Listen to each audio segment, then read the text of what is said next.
Rotonda vittoria esterna per l'Ostia Mare di Pica che batte alla polivalente Luigi Verga la Polisportiva Carso per 0-5, andando a -6 dalla capolista Trastevere, battuta nella trasferta contro l'Accademia Calcio Roma. Prima occasione per i pontini, pala larga che si perde oltre il palo, poi è l'Ostia Mare a diventare pericolosa dalla rimessa laterale, pala all'interno dell'area di rigore con batti e ribatti, concluso con la conclusione su cui interviene Elia che mette il pallone in calcio d'angolo. Poi è ancora l'Ostia Mare ad essere pericolosa con questa azione di infilata, Polisportiva Carso che prova a salvarsi, la conclusione che però termina al lato. Ancora Ostia Mare pericolosa intorno al minuto numero 20 della prima frazione di gioco, occasione a tu per tu con Santinelli, pare Elia che mette il pallone in corner, da calcio d'angolo arriva proprio il vantaggio al 32esimo da parte dell'Ostia Mare con Aureli che spizza il pallone di testa e la manda sul palo opposto.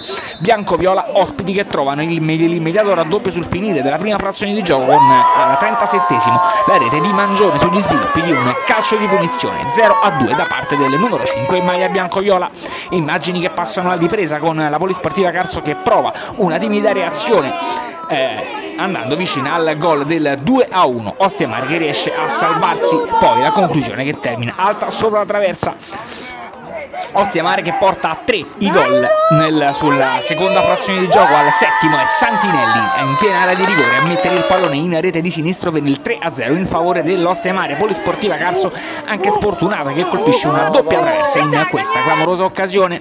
Poi Ostia Mare che arrotonda di nuovo il punteggio, pallonetto dolce per il 4-0 al 36esimo della ripresa per Pier Dominici e infine sugli sviluppi di un calcio d'angolo il quinto e ultimo gol di giornata siglato dal numero 3 Carpita al 41esimo del secondo tempo. Sono 3 i minuti di recupero, poi match che termina qui.